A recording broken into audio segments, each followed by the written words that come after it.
Hello viewers, আসসালামু আলাইকুম। আশা করি সকলে ভালো আছো। তোমাদের ডিগ্রি পাস দ্বিতীয় বর্ষ পরীক্ষা 2023, 2025 ও 26 অর্থনীতি চতুর্থ পত্র সাবজেক্ট কোড 22-12-22-03 অর্থমুদ্রা, ব্যাংকিং, আন্তর্জাতিক বাণিজ্য ও সরকারি অর্থ ব্যবস্থা।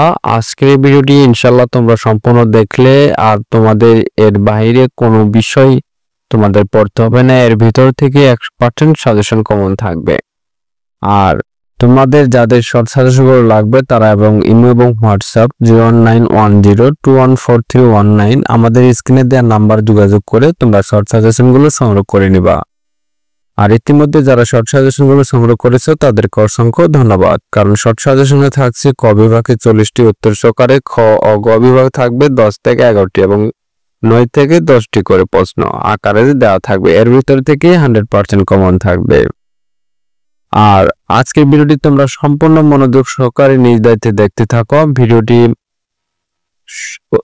ক বিভাগ অতি সংক্ষিপ্ত প্রশ্নবলী। অর্থ কি? যে বস্তু বিনিময়ের মাধ্যমে যে ও সকল লেনদেন জন্য সকল নিকট গ্রহণযোগ্য তাকে অর্থ বলে। কালো টাকা কি? যে টাকার হিসাব জাতীয় আয় অন্তর্ভুক্ত হয় না তাকে কালো টাকা বলে। ফিশারের অর্থ লেনদেন সমীকরণটি লেখো।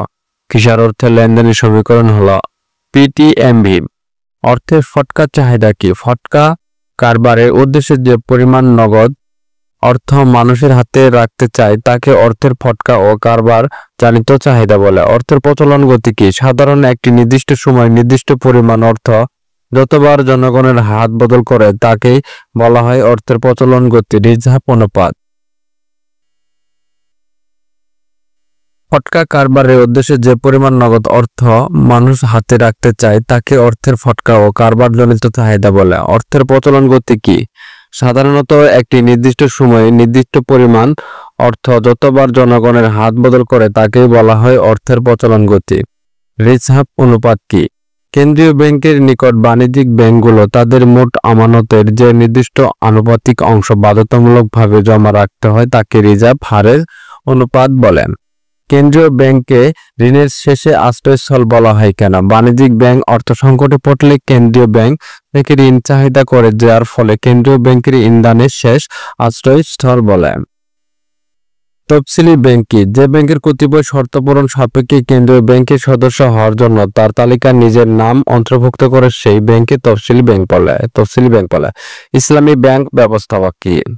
যে ব্যাংক ব্যবস্থা ইসলামের শরিয়াহ মোতাবেক এবং সুদমুক্ত থেকে লোভ লোকসান ও ভাগাভাগির মাধ্যমে পরিচালিত হয় থাকে তাকে ইসলামী ব্যাংক বলেন।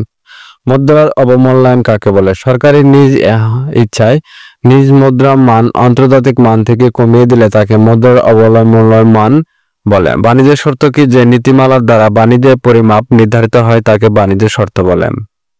পরম ব্যয় সুবিধা তত্ত্বের প্রবক্তা কে? বাণিজ্য পরম ব্যয় সুবিধা তত্ত্বের প্রবক্তা অ্যাডাম স্মিথ।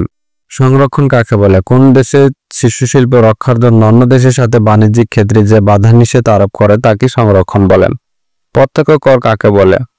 যে করে আপাতত চূড়ান্ত ভার একই ব্যক্তির উপর পড়ে তাকে প্রত্যক্ষ কর বলে। দুটি প্রত্যক্ষ করের নাম লেখো। আয়কর, সম্পদ কর। পরোক্ষ কর কাকে বলে? যে করে আপাতত ভার ও চূড়ান্ত ভার একই ব্যক্তির উপর পড়ে না তাকে পরোক্ষ কর বলে। সেই বলতে কি বোঝো? সরকার কোনো ব্যক্তিকে বিশেষ সুবিধা প্রদানের মাধ্যমে তার নিকট থেকে যে অর্থ নিয়ে থাকে তাকে ফি বলে। সামষ্টিক অর্থনীতি বিভিন্ন উদ্দেশ্যের সমবাস্তবের জন্য সরকার বিভিন্ন আর্থিক প্রতিষ্ঠান ও কেন্দ্রীয় ব্যাংকের সমন্বয়ে অর্থের যোগান নিয়ন্ত্রণের ক্ষেত্রে যেসব নীতিমালা গ্রহণ করে তাদেরকে সমষ্টিক অর্থনীতি বলে। বাজেট কি? একই অর্থ বছরে সরকারের আয় ও ব্যয় সম্ভব হিসাবে বাজেট বলে। উন্নয়নের বাজেট কি? যে বাজেটের মধ্যে সরকার উন্নয়নমূলক কাজের জন্য ব্যয় হিসাবে হয় তাকে উন্নয়ন বাজেট বলে। রাজস্ব বাজেট কি? সরকার রাজস্ব আয় ও ব্যয় ভিত্তিতে যে বাজেট তৈরি করা হয় তাকে রাজস্ব বাজেট বলে। সুষম বাজেট কাকে বলে? যে বাজেট আয় ও ব্যয় সমান নেই তাকে বাজেট সুষম বলে। এখানে তোমাদের মাত্র ক বিভাগে 22টি প্রশ্ন তুলে ধরেছি। এখান থেকে তোমাদের 5 থেকে 6টি কমন থাকবে ইনশাল্লাহ। আর যারা শর্ট সাজেশন নিতে চাও অবশ্যই আমাদের দেওয়া স্ক্রিনে নাম্বার যোগাযোগ করে শর্ট সাজেশনগুলো তুলে ধরবো। আমাদের ব্যক্তিগত জন্য তোমাদের সম্পূর্ণভাবে শর্ট সাজেশনগুলো আমরা দিচ্ছি না, আবার লং সাজেশন দিচ্ছি এখানে ভিডিওতে। এখানে দেখো মাত্র এখানেও আবার তোমাদের মাত্র 3 থেকে 4টি কমন থাকবে খ গ বিভাগে। যাদের শর্ট সাজেশন নিতে আগ্রহী তারা স্ক্রিনে যোগাযোগ করতে তাদের শর্ট সাজেশন সংগ্রহ করে না, 100% শর্ট সাজেশন গুলো কমন থাকবে। খ বিভাগ দেখাও যে লেনদেনের উদ্যত সর্বতা ও মত সমতা থাকে। আর শর্ট সাজেশন জন্য তোমাদের পারিশ্রমিক হিসাবে কিছু নির্ধারিত ফি ধরা হয়েছে, সে অনুযায়ী তোমাদের সংগ্রহ করে নিতে হবে। কেন্দ্রীয় ব্যাংকের নিকাশ ঘর বলা হয় কেন? অর্থের মূল ও দাম স্তরের সম্বন্ধে সম্পর্কে কি? ট্র্যাগারস্ট্রামের মুদ্রা বিধি ব্যাখ্যা, অর্থের যোগান ধারণাটি ব্যাখ্যা করো। ব্যয় বৃদ্ধিজনিত মুদ্রাস্ফীতি ধারণাটি ব্যাখ্যা করো, অথবা মূল সংশোধন কর বলতে কি বোঝো? সরকারি ও বেসরকারি অর্থ ব্যবস্থার মধ্যে পার্থক্য কি? অভ্যন্তরীণ বাণিজ্য ও আন্তর্জাতিক বাণিজ্যের মধ্যকার পার্থক্য বর্ণনা করো। বাণিজ্য শর্ত বলতে কি বোঝো?